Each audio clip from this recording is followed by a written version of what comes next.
The morning sun cast long shadows across the palace grounds as William stood by the window, his hands trembling slightly as he held the official letter.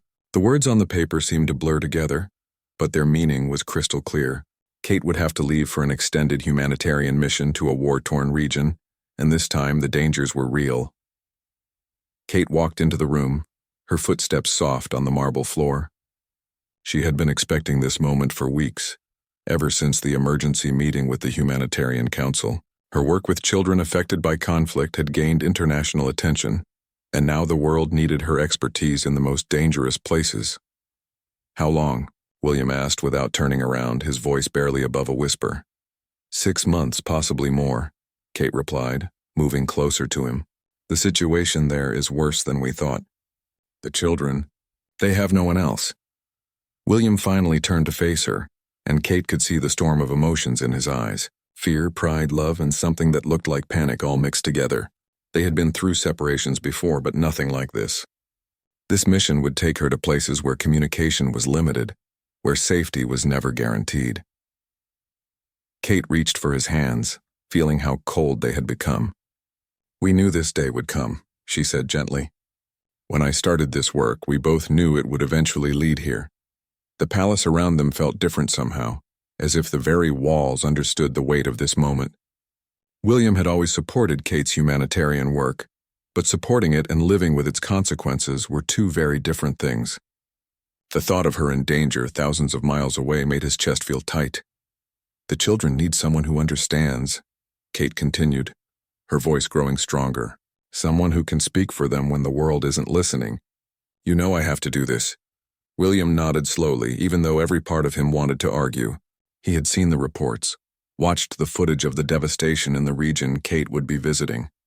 The idea of her walking through those broken streets, visiting those makeshift shelters, made him feel helpless in a way he had never experienced before. They stood in silence for several minutes, both lost in their own thoughts. Outside, the groundskeepers continued their work, unaware that inside the palace a conversation was taking place that would soon capture the world's attention. Kate moved to the couch and sat down, patting the space beside her. William joined her, and she took his hands in hers again. "Tell me what you're thinking," she said softly. "I'm thinking about all the times we've said goodbye before," William began, his voice thick with emotion. "Airport terminals, train stations, brief separations for work. But this feels different. This feels like we're saying goodbye to something more than just each other," Kate finished his thought. They both knew that this mission would change things. When Kate returned, if she returned exactly as she was leaving, they would both be different people. The experiences she would have, the things she would see, would become part of her in ways that William could never fully share. The afternoon sun had shifted, creating new patterns of light and shadow in the room. Kate stood up and walked to her desk, pulling out a small leather journal. She had been keeping it for years, writing down thoughts and observations about her humanitarian work. "I want you to have this," she said, handing the journal to William. "Everything I've learned, everything I've felt about this work, it's all in here. So when you wonder why I had to go, you can read it and remember." William took the journal, feeling its weight in his hands. It was worn from years of use, filled with Kate's neat handwriting and small sketches she made during her travels. As he flipped through a few pages, he saw notes about children she had met, observations about resilience and hope in the darkest places. "And I want you to keep writing in it while I'm gone," Kate added. "Write to me even if you can't send the letters. Write about what's happening here, how you're feeling. When I come back, we'll read it together." The idea brought a small smile to William's face, the first genuine smile he had managed since receiving the news. They had always been good at communicating, but this would be a new kind of conversation, one that happened across time and distance through written words. As evening approached, they both knew that the next few days would be filled with preparations, briefings, and the kind of organized chaos that surrounded any major royal departure. But tonight they wanted to just be William and Kate, a couple facing an uncertain separation. Kate moved closer to William on the couch, resting her head on his shoulder. "Whatever happens over the next few months," she said quietly, "I need you to know that you are the reason I can do this work. Knowing that you're here, believing in what I'm doing, gives me the strength to go where others can't." William pressed a kiss to the top of her head, breathing in the familiar scent of her hair. In that moment, surrounded by the walls of the palace that had witnessed so much history. They both understood that they were about to become part of something larger than themselves. Their goodbye would not just be a personal moment, but a symbol of love, duty, and the sacrifices that come with serving something greater than oneself. The news broke on a Tuesday morning, sending ripples through media outlets around the world. Palace officials had announced that Catherine, the Princess of Wales, would be embarking on her most challenging humanitarian mission yet. The destination was a region torn apart by years of conflict, where children had become the forgotten victims of war.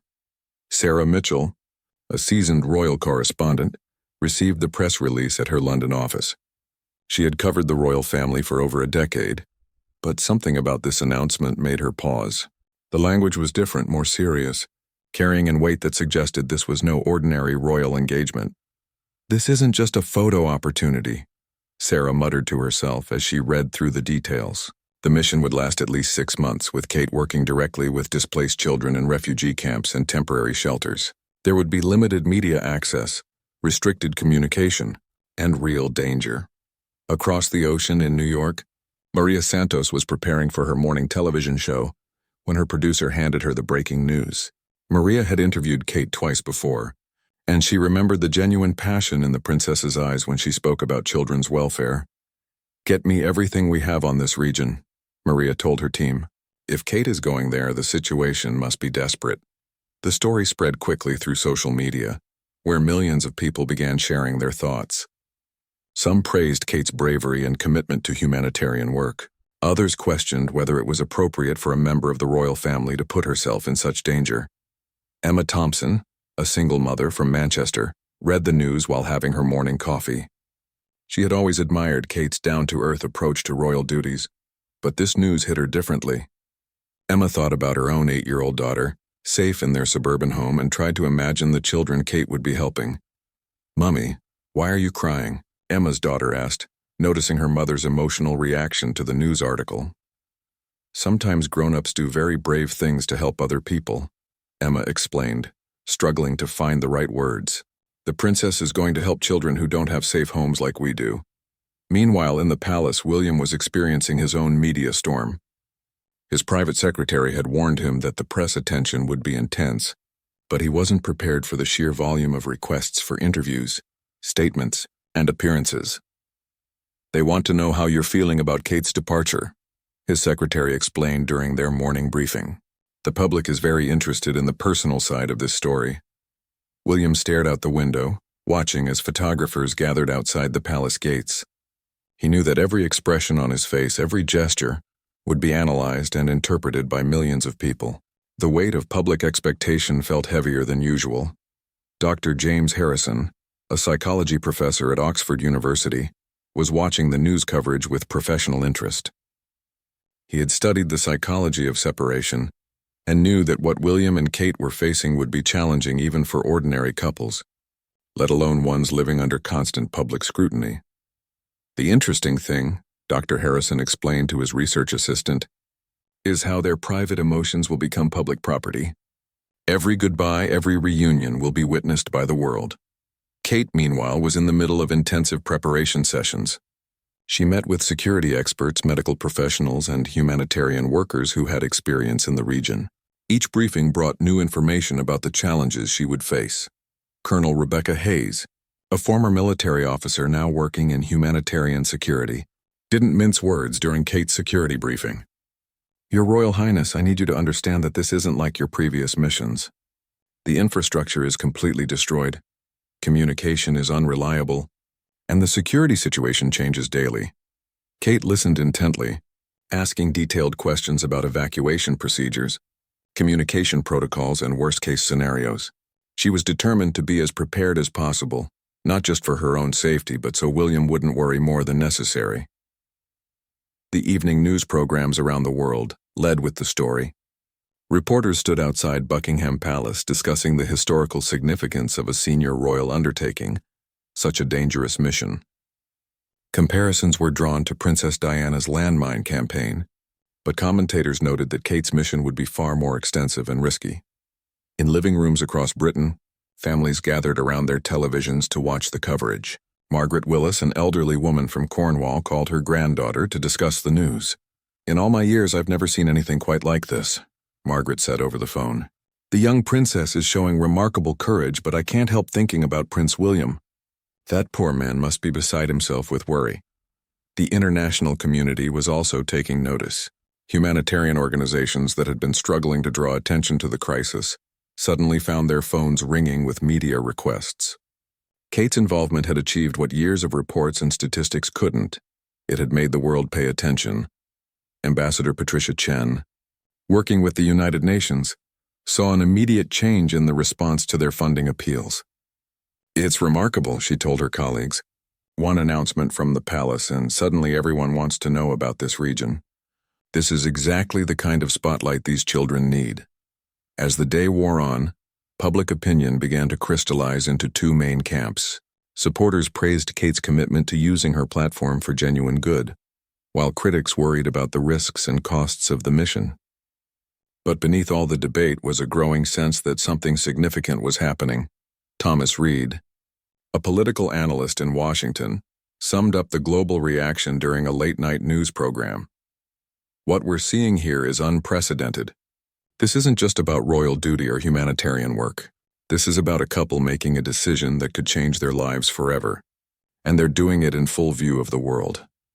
Back at the palace, as the news cycle continued to spin around them, William and Kate sat together in their private quarters.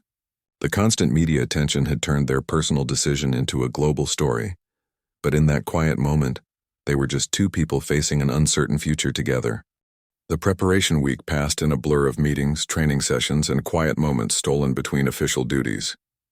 Kate threw herself into learning everything she could about the region, the culture, and the specific challenges she would face.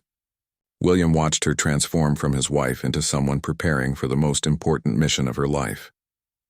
Dr. Amanda Foster, a specialist in trauma psychology, spent 3 days training Kate on how to work with children who had experienced severe trauma. "The children you'll meet have seen things that no child should ever see," Dr. Foster explained during one of their sessions. "Your presence alone will be meaningful, but understanding how to communicate with them is crucial." Kate took detailed notes, asking questions about nonverbal communication, cultural sensitivities, and how to recognize when a child needed immediate psychological help. She practiced different scenarios, learning how to offer comfort without making promises she couldn't keep. Meanwhile, William was dealing with his own preparations. His schedule for the next 6 months was being completely restructured to handle Kate's absence. More importantly, he was trying to prepare himself emotionally for the longest separation of their marriage. Lord Pemberton, William's longtime advisor, noticed the prince's distraction during their weekly briefing. "Your Highness, perhaps we should discuss how to handle the media during the princess's absence," he suggested gently. "They'll want to know how I'm coping, won't they?" William asked, not really expecting an answer. "Every public appearance will be analyzed for signs of worry or stress." The truth was that William was already struggling with anxiety about Kate's safety. He had access to intelligence reports that painted a sobering picture of the region's instability. Each briefing made him more aware of the real dangers Kate would face. Kate found William in his study late one evening, surrounded by papers and maps of the region she would be visiting.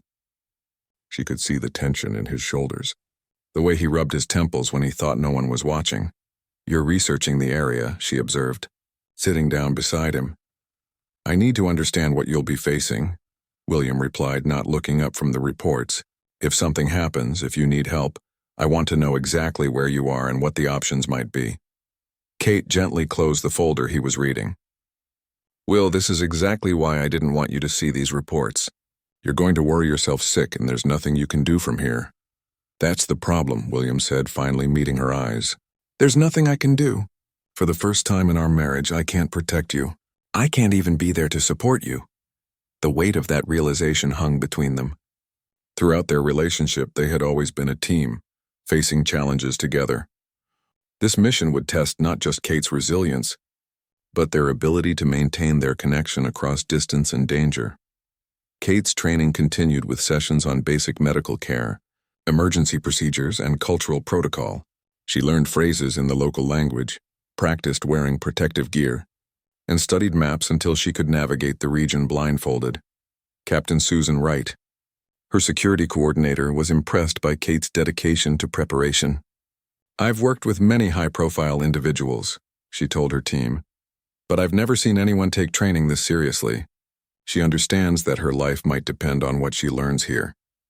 The final training session focused on communication protocols. Kate learned how to use satellite phones, emergency beacons, and coded messages. Most importantly, she learned the reality of limited contact with home. "You'll have opportunities to communicate with your family," the communications specialist explained, "but they may be days apart and conversations will need to be brief. The infrastructure simply doesn't support regular contact." This news hit William harder than any of the security briefings. The idea of days without contact, of not knowing if Kate was safe, seemed almost unbearable. He had grown accustomed to being able to reach her at any time, to share the small moments of daily life that kept them connected. 2 days before Kate's departure, they decided to take a private walk through the palace gardens. It was one of their favorite ways to find peace together, away from the constant attention and pressure of royal life. The gardens were beautiful in the autumn light, with leaves beginning to change color and the air carrying the crisp promise of winter. They walked slowly, neither wanting to rush through what might be their last quiet moment together for months. "I've been thinking about what you said," William began, "about this being bigger than just us. I understand why you have to go, and I'm proud of you for having the courage to do it. But I'm also terrified." Kate squeezed his hand. "I'm terrified too, not just of the dangers, but of what this separation might do to us. We've never been apart for this long, especially not under these circumstances." They found their favorite bench overlooking the rose garden and sat together in comfortable silence. Both were thinking about all the conversations they wanted to have, all the things they wanted to say before Kate left. "Promise me something," William said after a while. "Promise me that if the situation becomes too dangerous, you'll come home. Don't try to be a hero if it means putting yourself at unnecessary risk." Kate considered his request carefully. She understood the love behind it, but she also knew that the children she would be helping deserved someone who wouldn't abandon them at the first sign of danger. "I promise to be as safe as possible," she said finally. "I promise to follow security protocols and listen to the experts. But Will, these children have nowhere else to go. They need someone who won't leave just because things get difficult." William nodded, understanding that this was as much as she could promise. In that moment, sitting in their garden with the late afternoon sun casting long shadows around them, they both felt the weight of the choice they had made. The next day brought a flurry of final preparations. Kate's luggage was packed and repacked, security arrangements were finalized, and last-minute briefings were completed. The palace buzzed with activity as staff prepared for the princess's departure. That evening, William and Kate had their final dinner together before the mission. They chose to eat in their private quarters, away from the formal dining room and the watching eyes of staff. It was a simple meal, but every bite felt significant. Every word carried extra weight. 6 months, Kate said as they finished eating. "When I come back, it will be spring." "When you come back," William repeated, "everything will be different. You'll have seen things I can't imagine, helped children I'll never meet, and I'll have learned how to live with missing you every single day." As they prepared for bed that final night, both William and Kate were acutely aware that tomorrow would change everything. The goodbye they had been preparing for was no longer a distant possibility, but an immediate reality.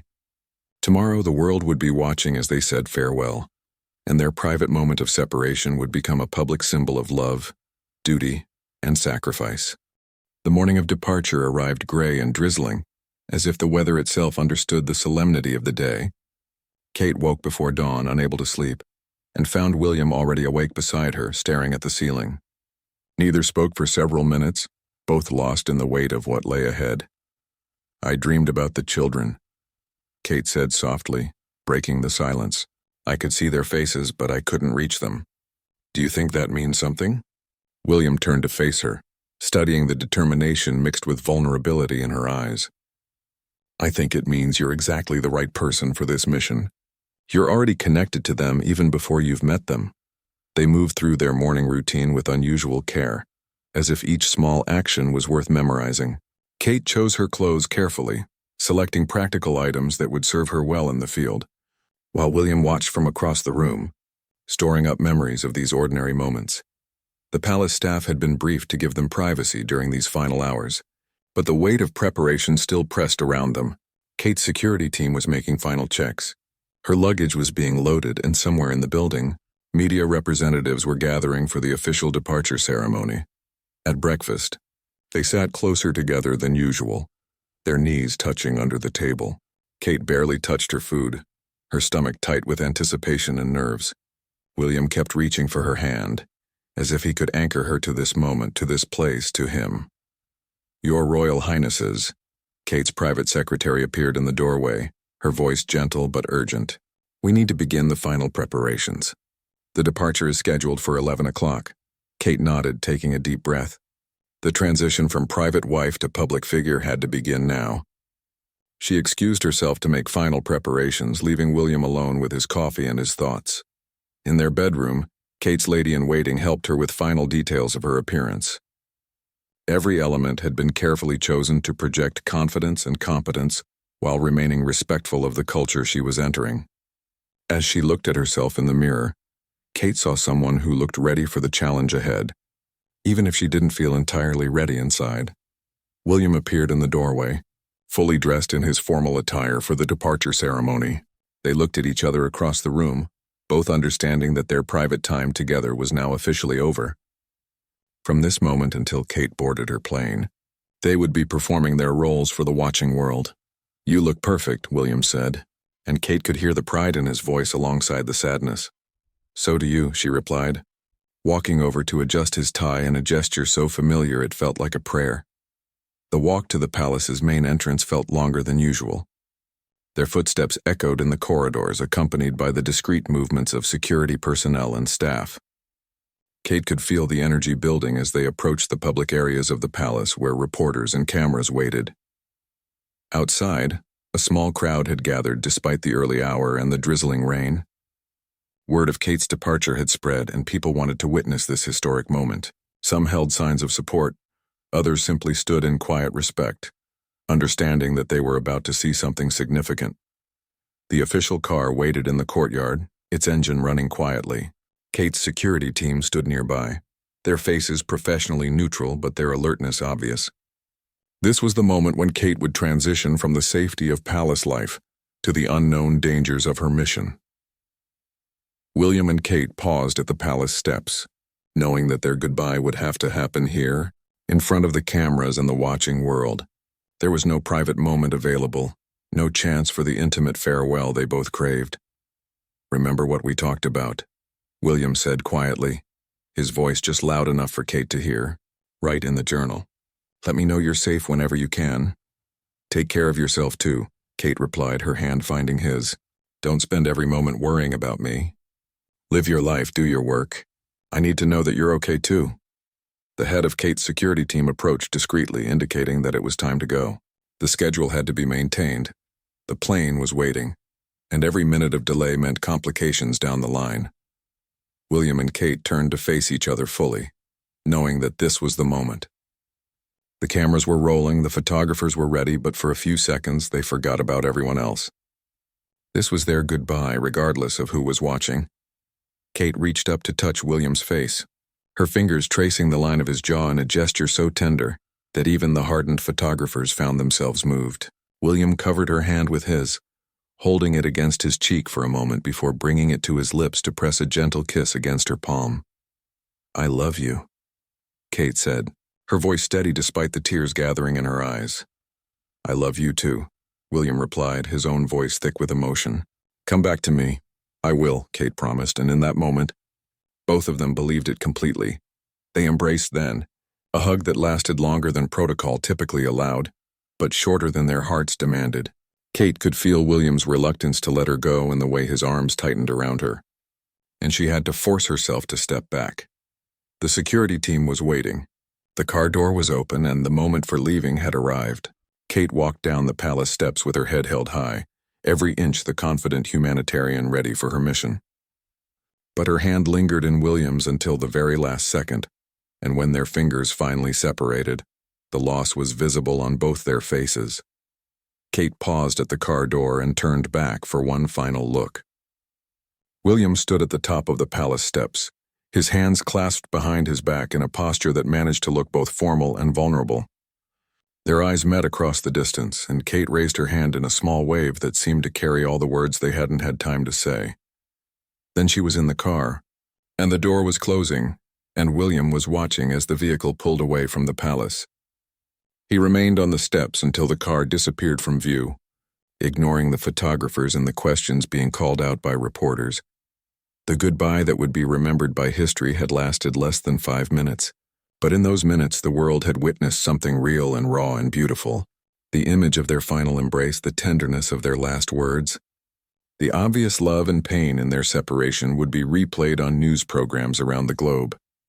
As William finally turned to go back into the palace, he carried with him the memory of Kate's face in those final moments. The mixture of determination and vulnerability that made her who she was. The silence of the palace felt different now, emptier, and he knew that the next 6 months would test him in ways he had never imagined. The footage of William and Kate's goodbye spread across the globe within hours. News networks interrupted regular programming to show the emotional farewell, and social media exploded with reactions from millions of viewers who had witnessed what many were calling the most genuine royal moment in decades. Jennifer Walsh, a news editor in Sydney, was putting together the evening broadcast when the footage arrived. She watched it 3 times before calling her producer. "This isn't just news," she said. "This is the kind of moment people will remember for years. Look at his face when she walks away. You can see his heart breaking." The clip played on repeat across continents. In Tokyo, office workers gathered around televisions in break rooms. In Lagos, families paused their dinner preparations to watch. In São Paulo, university students shared the video on their phones, debating the balance between public duty and personal sacrifice. Dr. Patricia Moreau, a relationship counselor in Paris, found herself fielding calls from journalists wanting her perspective on the goodbye. "What we witnessed," she explained during a television interview, "was authenticity in a world that rarely sees it. These 2 people made themselves completely vulnerable in front of millions, and that takes extraordinary courage." The reaction wasn't universally positive. Some critics argued that the royal family was exploiting public emotion for sympathy. Political commentators questioned whether the mission was worth the risk and expense. But these voices were largely drowned out by an overwhelming wave of support and admiration. Maria Gonzalez, a teacher in Mexico City, used the footage in her English class the next day. "Can anyone tell me what they see in this video?" she asked her teenage students. One student, usually shy and reluctant to participate, raised her hand. "Love," she said simply. "I see 2 people who really love each other." Meanwhile, Kate was experiencing her own journey as her plane crossed continents. The long flight gave her time to process what had just happened and prepare for what lay ahead. She pulled out the journal William had given her and began to write her first entry since leaving. "The hardest part wasn't saying goodbye," she wrote. "It was seeing the fear in William's eyes and knowing that I was the cause of it.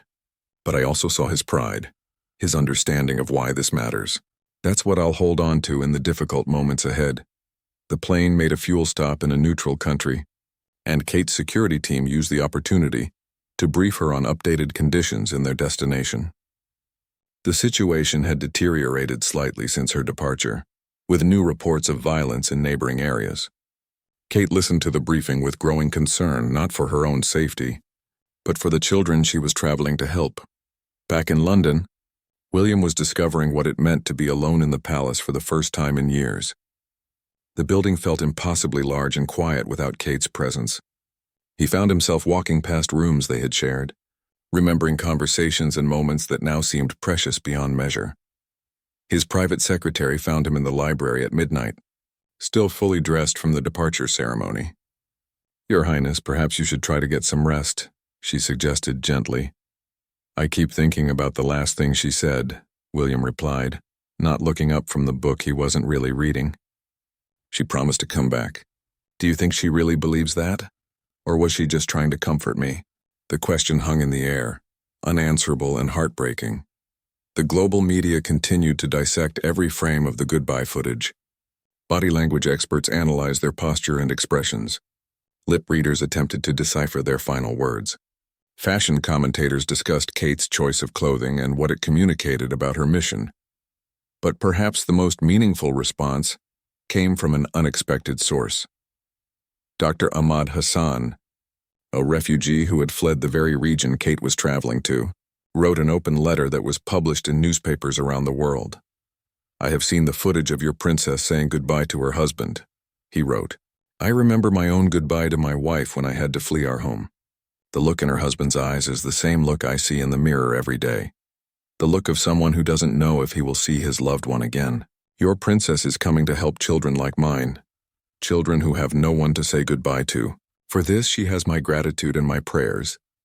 The letter was shared millions of times and translated into dozens of languages. It reminded the world that behind the royal ceremony and media attention was a very real humanitarian crisis affecting very real people. Kate's plane finally touched down at a military air base in a neighboring country, where she would spend one night before making the final leg of her journey.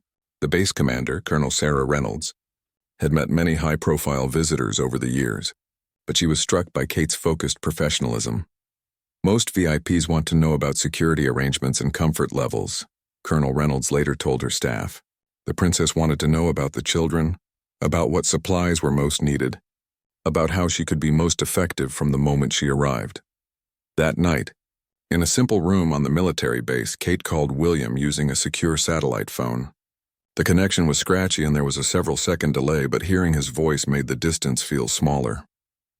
"How was the flight?" William asked, his voice distorted by the satellite transmission. "Long, but it gave me time to think," Kate replied. "Will, the footage of our goodbye, has it been difficult?" "It's everywhere," William admitted. "But in a strange way, that feels right. What we're doing, what you're doing, it shouldn't be hidden. People need to see that this matters." They talked for only a few minutes before the connection became too poor to continue, but both felt better for having heard the other's voice. Kate fell asleep that night holding her phone. While thousands of miles away, William stared at his own phone, waiting for morning when he might hear from her again. The next morning brought news that Kate's arrival at her final destination had been delayed due to security concerns. A convoy carrying aid workers had been attacked just days before, and the situation was being reassessed. Kate spent the day in briefings and preparation sessions, while William spent it trying not to think about what the delay might mean. The world continued to watch and wait. The goodbye that had started as a private moment between a husband and wife had become a symbol of love, sacrifice, and the complex relationship between personal happiness and public service. Everyone, it seemed, was invested in Kate's safety and the success of her mission. As evening fell in London, William sat in the same window where he had read the letter about Kate's mission just days before. Outside, the palace grounds were quiet, but he knew that around the world, millions of people were thinking about Kate, praying for her safety, and remembering the goodbye that had touched so many hearts. The separation had only just begun, but already it felt like a lifetime since he had held her in his arms on the palace steps. 3 weeks into Kate's mission, the world received its first real glimpse of her work through carefully released footage and photographs. The images showed Kate sitting with children in makeshift classrooms, distributing supplies to families, and walking through refugee camps with a quiet dignity that spoke louder than any royal ceremony ever could. One photograph in particular captured global attention. It showed Kate kneeling in the dirt beside a young girl, maybe 7 years old, who was clutching a torn stuffed animal. Kate's formal royal attire had been replaced by practical field clothes, her hair pulled back simply, her face free of makeup. But what struck viewers was the complete focus in her expression, the way she seemed to exist entirely in that moment with that one child. Ahmed, the little girl in the photograph, had not spoken since arriving at the camp 3 months earlier. Her family had been killed in an attack on their village, and she had walked for days with other refugees before reaching safety. The aid workers had tried everything to reach her, but Ahmed remained silent and withdrawn. Dr. Fatima al-Rashid, the camp's medical coordinator, watched in amazement as Kate sat with Ahmed for over an hour, not trying to force conversation but simply being present. She understood something that many trained professionals miss, Dr. al-Rashid later wrote in her report. Sometimes the greatest gift you can give a traumatized child is patient, unconditional presence. By the end of that first session, Ahmed had handed Kate her stuffed animal, a tiny gesture that represented enormous trust. The photograph captured the moment when Kate received this gift. her face showing the profound honor she felt at being trusted by this wounded child. Back in London, William stared at the photograph for a long time when it was shown to him before its public release. He could see everything he loved about Kate in that image: her compassion, her strength, her ability to connect with people in their darkest moments. But he also saw how the mission was changing her, how she was becoming someone new through these experiences. The photograph was published in newspapers around the world, and the response was immediate and overwhelming. Donations to humanitarian organizations working in the region increased by 300% within a week. Schools organized fundraisers. Children drew pictures to send to Ahmed and other refugee children. Emma Thompson, the mother from Manchester who had cried when Kate first announced her mission, found herself crying again when she saw the photograph. "Look at this," she told her daughter, pointing to the image in their newspaper. "This is what it means to really help someone." The global response reached even the remote camp where Kate was working. Solar-powered tablets arrived carrying thousands of messages from children around the world. Medical supplies that had been desperately needed suddenly became available. The world's attention, focused by Kate's presence, was translating into real help for people who had been forgotten, but the mission was taking its toll. Kate's weekly satellite phone calls with William became their lifeline, though the conversations were often difficult. The realities of life in the camp, the stories she heard daily, the constant awareness of danger, were weighing on her in ways she hadn't anticipated. "I held a baby today who was born in the camp," Kate told William during one late-night call. "She's 3 months old and has never known anything but this place. How do I process that? How do I carry these stories without breaking?" William, sitting alone in their bedroom at the palace, felt helpless to comfort her. "You carry them by doing exactly what you're doing," he said. "By being there, by caring, by making sure the world doesn't forget. But Kate, you don't have to carry them alone.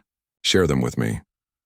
The conversations became a way for Kate to process her experiences, and for William to feel connected to her work, even from thousands of miles away. She told him about Mahmoud, a teenage boy who was teaching younger children in the camp despite having lost his own education. She described Aisha, a mother of 4 who had organized other women to create a small garden using salvaged materials. These stories began to change William too. His public engagements took on new meaning, as he found himself speaking about the refugee crisis with personal passion rather than royal obligation. The separation that had seemed like it might weaken their connection was actually deepening their shared purpose. 1 month into the mission, Kate faced her biggest crisis yet. Violence had erupted in a nearby region, and her security team recommended immediate evacuation. Kate found herself at the crossroads she had discussed with William before leaving. Was she willing to stay when things became truly dangerous? The camp's population had swelled with new arrivals fleeing the violence. Resources were stretched beyond capacity, and the aid workers were overwhelmed. Ahmed, the little girl who had finally begun to speak again, was among those most affected by the new crisis. She had started having nightmares about the attacks, and Kate was one of the few people who could calm her. "I can't leave now," Kate told her security chief during an emergency meeting. "These children have been abandoned by so many people already. If I leave at the first sign of real danger, what message does that send?" The security team was torn between their duty to protect Kate and their respect for her mission. After heated discussions with London and emergency consultations with William, a compromise was reached. Kate could stay, but with enhanced security measures and a clear evacuation plan if the situation deteriorated further. William, receiving these updates in the middle of the night London time, experienced fear like he had never known. The abstract danger they had discussed before Kate's departure was now immediate and real. He spent hours staring at intelligence reports, tracking every development in the region. "Your Highness," his private secretary found him in his study at 3 a.m. "The security reports suggest the immediate danger has passed." William looked up from the maps and reports spread across his desk. "The immediate danger," he repeated. "But there's always immediate danger where she is. That's the point, isn't it? That's why she needs to be there." The crisis passed without direct threat to Kate's camp, but it had changed something for everyone involved. The world had watched with held breath as reports emerged of the danger, and the relief when Kate was confirmed safe was palpable. The mission was no longer just a humanitarian effort. It had become a symbol of hope and courage that millions of people were emotionally invested in. Kate's second call with William after the crisis was different from all the others. They talked less about daily details and more about the bigger picture of what they were accomplishing together. "When I saw Ahmed smile today for the first time since I've known her," Kate said, "I thought about you. I thought about how this mission is changing both of us even though we're apart. We're becoming the people we were meant to be." William, looking out at the London skyline from their bedroom window, understood exactly what she meant. The separation that had seemed like it might break them was instead forging them into something stronger. As Kate's second month in the field began, both she and William knew they had crossed some invisible threshold. They were no longer the same people who had said goodbye on the palace steps. The mission was changing them, challenging them, and proving that their love could survive even the most difficult tests. 6 months after that emotional goodbye on the palace steps, the world was watching again as Kate prepared to return home. The woman who would board the plane back to London was fundamentally different from the one who had left. The experiences of living and working in one of the world's most challenging environments had changed her in ways that were visible to everyone who saw her. The final weeks of Kate's mission had been marked by remarkable progress in the camp. Ahmed, the little girl who had first broken Kate's heart and then opened it wider than ever before, was not only speaking but helping other new arrivals adjust to camp life. The small school that had been started in a tent was now housed in a proper building, funded by donations that had poured in from around the world. "Princess, you must take this," Ahmed said on Kate's final day, pressing a small drawing into her hands. It showed 2 stick figures holding hands under a bright sun, with the words "Thank you for seeing me" written in careful English letters. Kate knelt down to Ahmed's level one last time, her eyes filled with tears she no longer tried to hide. "I will keep this forever," she promised, "and I will never forget you, any of you." Dr. Fatima al-Rashid, who had worked alongside Kate for the entire 6 months, watched this farewell with deep emotion. "She didn't just visit us," she told her staff later. "She lived with us, suffered with us, celebrated with us. She became one of us." The impact of Kate's mission extended far beyond the single camp where she had worked. Her presence had drawn global attention to the refugee crisis in ways that years of traditional advocacy had failed to achieve. Funding for humanitarian work in the region had increased dramatically, and several governments had revised their policies regarding refugee assistance. But perhaps more importantly, Kate had proven that genuine humanitarian work could be done even by someone in her position. She had shown that royal duty could be more than ceremonial appearances and ribbon cuttings. Her mission had redefined what it meant to serve in the modern world. As her plane lifted off from the military airbase, Kate pressed her face to the window for one last look at the land that had become such an important part of her story. She was returning home with journals full of stories, a phone full of photographs, and a heart full of experiences that would shape the rest of her life. The flight home gave her time to read through all the journal entries she had written during the mission. The early entries showed her uncertainty, her struggle to understand how she could best help. The later entries revealed a confidence and purpose that surprised even her. She had found her calling in those refugee camps, and she knew her work was far from over.